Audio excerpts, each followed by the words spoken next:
Okay, law of reciprocal proportion. तो देखो पहले के टाइम पे ना हमें फॉर्मूला निकालना नहीं आता था, तो हम मैथ्स का एक रेसिप्रोकल प्रोपोर्शन का कॉन्सेप्ट यूज करते थे, इसीलिए हम इसको बोल रहे हैं लॉ ऑफ रेसिप्रोकल प्रोपोर्शन। सो इसमें क्या होता था, 3 एलिमेंट्स अपने को पता होते थे। फाइन। तो जैसे 2 एलिमेंट्स का फॉर्मूला अपने को पता है, जैसे हाइड्रोजन एंड ऑक्सीजन कंबाइन करेंगे तो क्या फॉर्मूला बनाते हैं? क्या फॉर्मूला बनाते हैं? H2O. H2O। H2O नाइट्रोजन और and हाइड्रोजन कंबाइन करते हैं तो क्या बनाते हैं? अमोनिया। ये फॉर्मूला नहीं पता, मतलब कि nitrogen and oxygen NH3. Combine करेंगे तो कैसे फॉर्मूला बनाएंगे, मतलब वैलेंसी का कॉन्सेप्ट, ये सब चीजें तब उस टाइम पे क्लियर नहीं थी। तो हमने मैथ्स का एक कॉन्सेप्ट यूज किया। तुम करते हो ना, x is to y is equal to 1 is to 3 and y is to z is equal to 2 is to 1, then you have to tell me what will be the ratio of x is to z। इस type के question आते हैं तुम्हारे को school में, maths में, ratio and proportion में। Yes, ma'am. तो बस हम भी यही yes, कर रहे ma'am. हैं। I am just replacing x with nitrogen and h with y with hydrogen. So what is the ratio of nitrogen is to hydrogen by atoms? मतलब you can do it by weight, but I am doing it by atoms. What is the 1 is to ratio? 3. 1 is to 3. And what is the ratio of hydrogen and oxygen? 2 is to 1. तो ऐसे questions करने के लिए हम क्या करते हैं, हमें H को एलिमिनेट करना होता है। तो H को एलिमिनेट करने के लिए हमें वो प्रोपोर्शन देखना होता है कि वो प्रोपोर्शन उसका सेम है या नहीं है। Over here it is not same, so what we will do, we will make it same. How can you make it same? Write the equivalent proportion. Multiply n is to h by 2 Yes, and so I can write n is h to is to h is equal o to by 3 is to 3. 6 and h is to o is equal to 6 is to 3. Can we write like this? Can we write Yes, like ma'am. that? Is what will be Yes. the ratio of nitrogen is to oxygen according to this? X is to Z का ratio क्या हो जाएगा अभी? 2 is to 3. 2 is to 3. That is 2 is to what will 3. be the formula for oxide of nitrogen? Dinitrogen trioxide. Yes, so हमारा formula क्या बन जाएगा? Nitrogen will be with 2 atoms and oxygen with 3 atoms. अब समझा? Is it fine now? Yes, ma'am. Yes, ma'am. Yes, ma'am. Yes, ma'am. Okay, तो और कोई doubt? तो हम आगे पढ़ ले फिर, अभी खत्म हो गया तो। मैम स्टार्टिंग के मैम चैप्टर से मैम रिवीजन करा दीजिए कुछ क्वेश्चन। तो करवा तो दिया बेटा, तुमने टॉपिक बोला उसके हिसाब से करवा दिया। मैम मैटर इन सराउंडिंग्स और मैटर अराउंड अस और अब उसमें रीड कर लो, तुम शुरू से पढ़ते आ रहे हो उसको, तो हम लोग फिर आगे कंटिन्यू कर लेते हैं। सो थोड़ी देर पढ़ लेते हैं फिर आगे का। सो हम लोग ना, मतलब क्या होता है, जैसे जैसे nomenclature, you know what do you mean bye nomenclature? Nomenclature है जैसे तुम्हारे को नाम देना, तो यहाँ पर हम लोग अब नेम सेरेमनी करने वाले हैं, ठीक है। अब क्या हुआ, पहले जैसे ऑक्सीजन, हाइड्रोजन, जिसकी जैसे मर्जी आई उसने उस वे में नाम रख दिए थे एलिमेंट्स के। बट अगर हम अपनी मर्जी से नाम रखेंगे और बहुत सारे एलिमेंट्स डिस्कवर होते जाएंगे तो उनको लर्न करना इजी रहेगा या डिफिकल्ट होता जाएगा? विल इट बी इजी और will it become difficult? As more and more elements get discovered, will it be difficult? जैसे अब तुम्हारी क्लास में तुम्हारी क्लास टीचर को तुम्हारी क्लास के तो नाम याद रहते हैं, लेकिन क्या दूसरी क्लास के नाम याद रह पाएंगे? पॉसिबल नहीं हो पाता, बहुत सारी क्लासेस है, पूरे स्कूल के नाम तो नहीं याद कर सकते। तो वो उसके लिए तरीका क्या निकालते हैं? What is the way? वो तुम्हारा कुछ स्कॉलर नंबर या रजिस्ट्रेशन नंबर कुछ इस वे में याद करते हैं ना, ऐसे लोकेट कर पाते हैं। Isn't it that ways? Yes, ma'am. Roll number wise, something like that. तो यहाँ पर भी क्या हुआ, जब more and more elements got discovered, it was very difficult to remember all the atomic number, all the names of the element. So हमने क्या किया, after atomic number 100 एक proper तरीका निकाल लिया गया कि हम मतलब अब हम common names नहीं रखेंगे, अब हम लोग एक systematic तरीके से नाम को रखना स्टार्ट करेंगे, ठीक है। बट एक्चुअली इनके दो नाम है, एक कॉमन नेम भी है, जैसे अगर रदरफोर्ड ने डिस्कवर किया तो रदरफोर्डियम भी है, बट हम उसको नहीं याद करेंगे तो चलेगा, हमें ये तरीका याद रखना है। तो इसको इस वे में कैसे हम लोग इसका नॉमेनक्लेचर करते हैं, तो वो हम लोग कर रहे हैं। तो हम लोग क्या करेंगे, जैसे जो नंबर्स हैं इंटीजर्स, कौन कौन से नंबर्स आएंगे, 5, 6, 7, 8 एंड 9। ठीक है, तो ये बेसिक हमारे नंबर्स होंगे। तो इनका नेम क्या रखा गया, जैसे 0 will be called as nil, 1 is called as un, 2 is called as by, 3 is called as try, 4 is called as quad, 5 is called as pent, 6 is called as hex, 7 is called as hept, 8 is called as oct, and the 9th one I'm writing over here, it is called as non. Okay, and then जो भी numbers आए हैं उनके नाम लिखने के बाद, after writing their names according to this thing, what will you do, you will suffix. You know what are prefix and what is suffix? Yes, ma'am. So after writing the name, you will suffix, मतलब last में तुम IUM लगा दोगे। जैसे for example, give me a 3-digit number, कोई भी number बोलो। 116. ठीक है, एंड एटॉमिक नंबर एंड उसका IUPAC नेम क्या होगा, that's what let us do it over here. So let us take 1 or 2 examples. So supposing किसी ने बोला था अभी, I did not see your name, 103, then और कोई नंबर बोलो। 116. 111. ओके फाइन, तो हम ये 3 ले लेते हैं। ठीक है, so how will I write the name, 1 will stand for, see from the chart, 1 will stand for un, 0 will stand for Nil. nil, 3 will stand for Try. try, and then उसके बाद में क्या लिखना है, IUM, बट 2 आईज एक साथ नहीं रहते हैं, इसलिए हम लोग क्या कर देंगे, like this. So what is the name of 103, un nil trium। Okay, चलो इसका लिखो 116, what will be the name, 1 stands for un, Un. and then again 1, so Un again hex. Hexium. EM. Hexium. Okay, un again write this one, un Unium. Unium. ऐसे नाम करना है अभी, ठीक है। Okay. ununium. Yes, and so chalo abhi I'm giving you certain names, you try writing their names। So for example I'm giving you 102, क्या दे, 100 का ही लिख दो, ठीक है, and then 127, देखो डिस्कवर नहीं हुआ है, लेकिन हम आगे का नाम तो प्रिडिक्ट कर ही सकते हैं ना कि क्या होगा। 118, last element of the periodic table, and let us do 120। चलो ये 5 के नाम लिख के बताओ मुझे।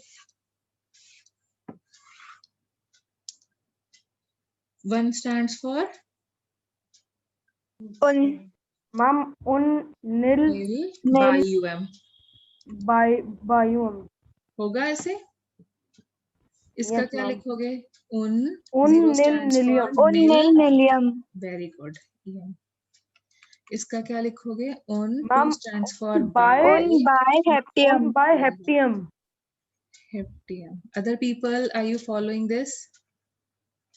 Yes, Yes, ma'am. Un Yes, ma'am. octium. And this will become Ma'am, un by Un nilium. by nilium. nilium. Okay, so this is the way of naming the elements with more atomic numbers. Can you get it? Yes, ma'am. तो अभी easy, Yes, ma'am. ठीक है। तो अब हम लोग periodic table क्यों पढ़ते हैं बेसिकली, क्योंकि हमें, why do you study periodic table? Why do you study periodic table? What was the reason to discover periodic table? Ma'am, to study the characteristics and label the characteristics of the elements into a perfect order. So ये जो properties होते हैं ना, जिनसे हम लोग characteristic study करने में हमें हेल्प होती है, उन प्रॉपर्टीज को हम लोग बोलते हैं periodic properties, and so the properties of the elements in which we study the periodic table, तो उनको हम लोग बोलते हैं periodic properties. ओके एंड ये जो पीरियोडिक प्रॉपर्टीज होती हैं, जैसे जैसे हम लोग एक डायरेक्शन में मूव करते हैं पीरियोडिक टेबल में, जैसे left to right, right to left, या up to down, top to bottom, ऐसे करके मूव करते हैं, तो ये पीरियोडिक प्रॉपर्टीज चेंज करती हैं in a regular manner. They get change, but वो जो चेंज होता है वो बड़ा ही रेगुलर होता है. तो in they change in a regular manner. So ये बोलते हैं, इनको हम लोग बोलते हैं रेगुलर मैनर. सो इसको हम बोलते हैं periodicity. That change in regular manner is called as periodicity. तो अब हम लोग क्या करने वाले हैं, हम लोग पीरियोडिक प्रॉपर्टीज और पीरियोडिसिटी पढ़ते हैं कि मतलब कौन कौन सी प्रॉपर्टीज हम लोग निकाल सकते हैं, एंड उनका मतलब चेंज कैसा होगा अगर हम लोग किसी change in let me write it properly, change in periodic properties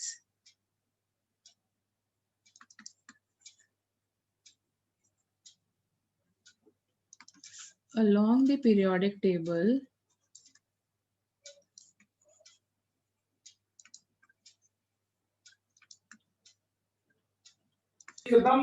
moving in one direction. Yes,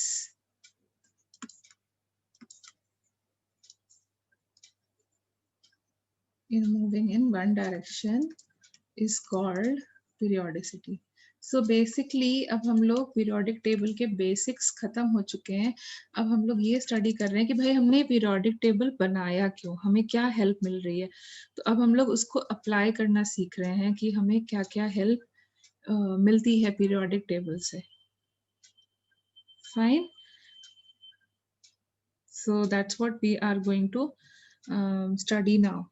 So इसमें हमारे पास जो एक मेन होता है, इसमें हमारे पास जैसे एटॉमिक रेडियस हम लोग बता सकते हैं, हम लोग ये बता सकते हैं कि जो भी हमारी मतलब ये जो भी हमारा ये चीजें होने वाली हैं,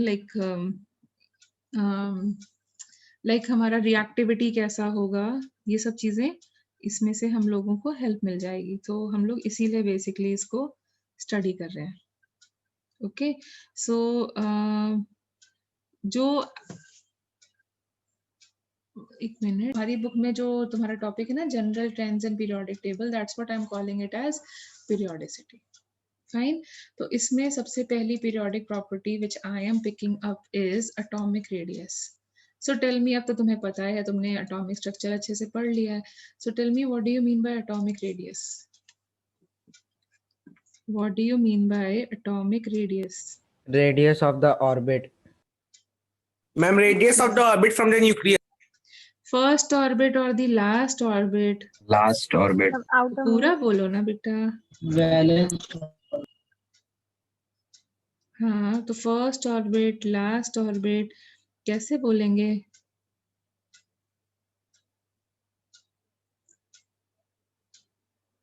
कैसे बोलेंगे बेटा? What is it? So the distance from the center of the nucleus, distance from the center of the nucleus to A point on the valence shell, outermost shell. to valence orbit is called as atomic radius. अब ये proper definition है या नहीं है? Yes, ma'am. ठीक है. So supposing this is the centre of the nucleus, ये यहाँ तक का डिस्टेंस हमारा एटॉमिक रेडियस होगा. Can you get it now? Yes, ठीक है. ma'am. अब पीरियोडिक टेबल में हम लोग ट्रेंड्स किस डायरेक्शन में पढ़ते हैं? तो हमारे पास दो डायरेक्शन होते हैं. कौन से डायरेक्शन में हम मूव कर सकते हैं पीरियोडिक टेबल में? Right or downwards. Top to bottom, ऊपर से नीचे जाते हैं. जनरल ट्रेंड्स यही है. एंड अनदर इज, जैसे हम लोग लिखते हैं कैसे, किस डायरेक्शन में लिखते हैं? Left to right. Left to right. तो यहाँ पर भी हम लोग लेफ्ट टू राइट स्टडी करेंगे. ओके. तो एटॉमिक रेडियस का जो प्रॉपर्टी है उसको गवर्न करने के लिए दो चीजें चाहिए होती हैं. Fine. So one thing, मतलब atomic radius is governed by two factors mainly. Is governed by following factors. तो बेसिकली तो दो फैक्टर्स बहुत काम करते हैं, मतलब अभी के लिए मेजर, वैसे और भी फैक्टर्स हैं बट अभी हम लोग दो फैक्टर्स को मेजरली ले रहे हैं. सो पहला फैक्टर जो इसमें काम करता है that is distance from the nucleus. What do you think, अगर जैसे तुम पीछे की सीट पे क्लास में एंट्री करते हो और तुम्हारी टीचर ने बोला तुम कहीं पे भी बैठ सकते हो, तो कुछ लोग फ्रंट सीट पे बैठते हैं, कुछ लोग बैक सीट पे बैठते हैं. फ्रंट सीट पे क्यों बैठते हो? Why do you prefer sitting in the front seat? Anyone? Ma'am, so that we can understand better. Okay, your this you can say your concentration is better. And why do you prefer sitting in the back seat? Why do you prefer sitting on the back seat? So that the teacher cannot see us. Why do you want the teacher should not see you? Because you want to do Ma'am, we something are doing mischief. mischief. Yes, और या फिर you don't want like कोई बहुत boring सा चल रहा है something like that. ठीक है, तो I'm not promoting you to sit at the back, but मेरे को एक example देना था, so मैंने इसलिए इस way में तुम्हें example के way में ले लिया. So over here, so you can just understand who is your teacher over here. Nucleus. It is holding the electrons. So who is the teacher? कौन है teacher यहाँ पर? Nucleus. Nucleus. तो जितना जितना distance from the nucleus will increase, the attractive force of the nucleus will increase or decrease? Decrease. Decrease. And that attractive force which comes from the nucleus, it is called as the इसको हम बोलते हैं scientific तरीके से बोलें तो हम बोलते हैं उसको effective nuclear charge. Effective nuclear charge. Okay, what is the meaning or what is the definition of effective nuclear charge? The force by which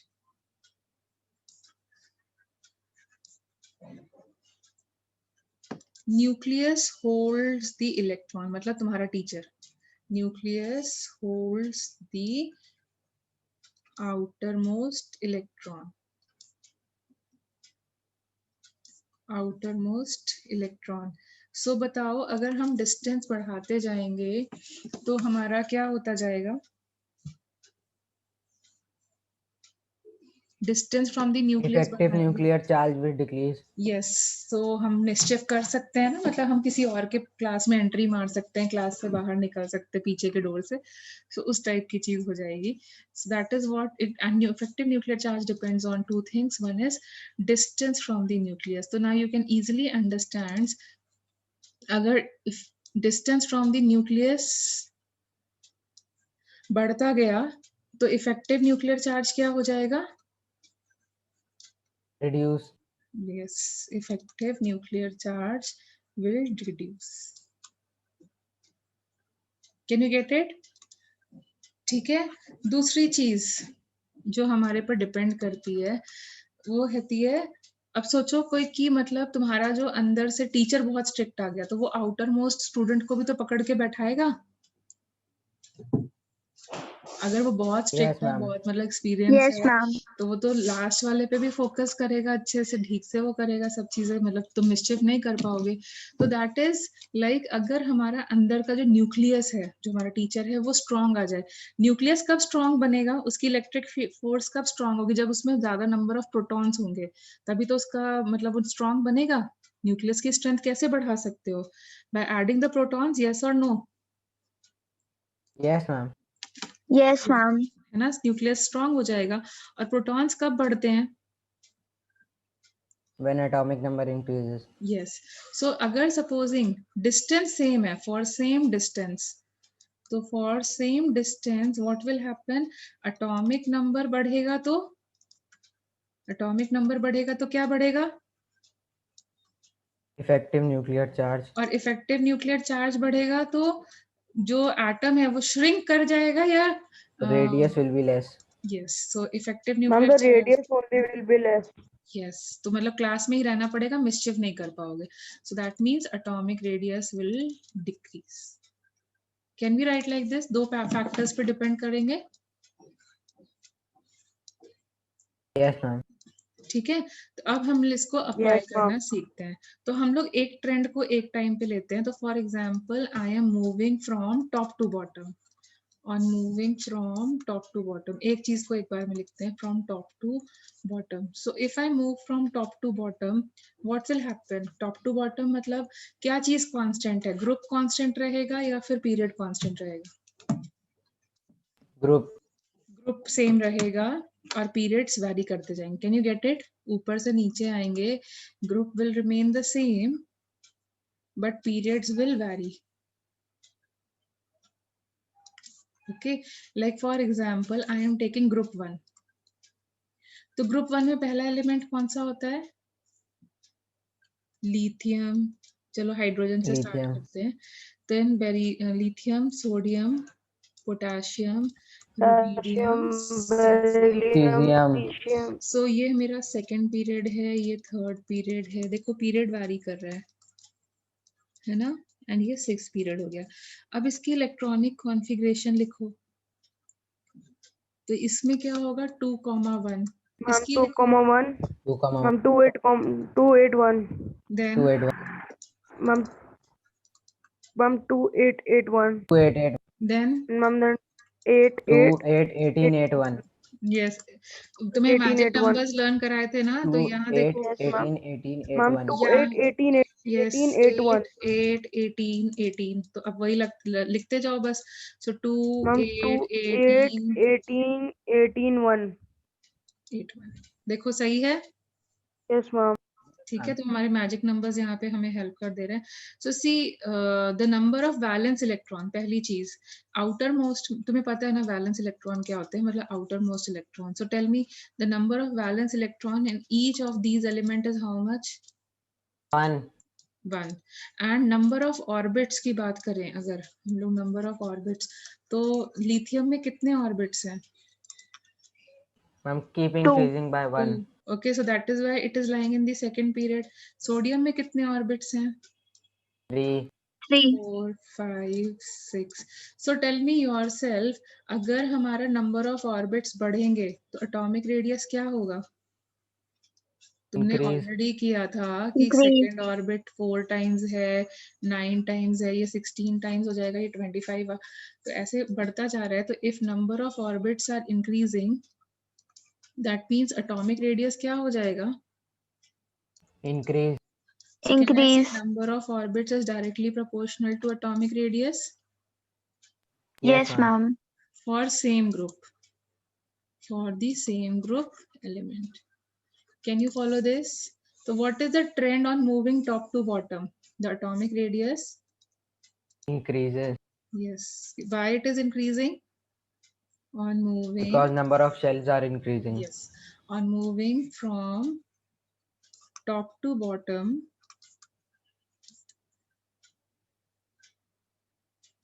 in the same group,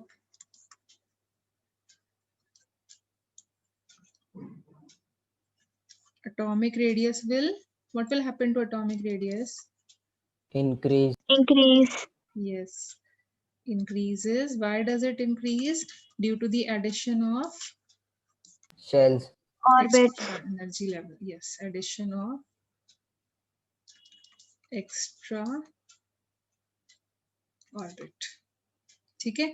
so if supposing you are not satisfied with my point, तो मैं तुम्हें किसी और group के लिए भी बता सकती हूँ. तो सपोजिंग हम लोग ले लेते हैं ग्रुप 2. ग्रुप 2 में क्या एलिमेंट्स होते हैं? बेरिलियम होता है, मैग्नीशियम होता है, कैल्शियम होता है, स्ट्रोंशियम होता है, बेरियम होता है. तो तुम वो आगे कर लेना. Second, third, fourth and fifth. ठीक है. सो इसका इलेक्ट्रॉनिक कॉन्फ़िगरेशन लिखो. तो बेरिलियम का तो तुम बहुत आराम से लिख लोगे. क्या होता है? व्हाट इज, अपने नॉर्मल मेथड में लिखो. मैं तुमसे 1s 2s में नहीं एक्सपेक्ट कर रही, नॉर्मल में लिखो. What is the atomic number of beryllium? 2,2. Yes, 2,2. Magnesium के लिए क्या लिखोगे? 282. तो मैजिक 282. नंबर्स यूज कर लो. 2,8,2. Yes, calcium 2882. यस 2882. स्ट्रोंशियम के लिए 281882. 28882. okay if someone asks you to predict the atomic number of strontium will you be able to predict now this is 20 यहाँ तक तो तुम्हें याद है इसका predict कर Yes, पाओगे? ma'am. बताओ क्या होगा 281882. हाँ क्या टू ये एटॉमिक नंबर होगा Atomic number. हाँ एटॉमिक नंबर प्रिडिक्ट Ma'am, करके 38 बताओ कैसे किया plus 18. यस सो ये देखो यहाँ इलेक्ट्रॉनिक कॉन्फ़िगरेशन लिखी है उसको डायरेक्टली ऐड कर दो या फिर you know fourth and fifth में 18 एलिमेंट्स का डिफरेंस होता है तो वहां से हम लोग बोल सकते हैं कि the atomic number will become 38 ठीक है नंबर ऑफ ऑर्बिट्स बोलो Ma'am, they keep increasing by 1. Yes so atomic radius will also Increase by 1. yes the atomic radius will also keep on increasing by 1 can you get it Yes, ma'am. Yes, ma'am. Somewhat. Yes, ma'am. Yes, ma'am. easy Yes, ma'am. Yes, ma'am. ma'am. ठीक है तो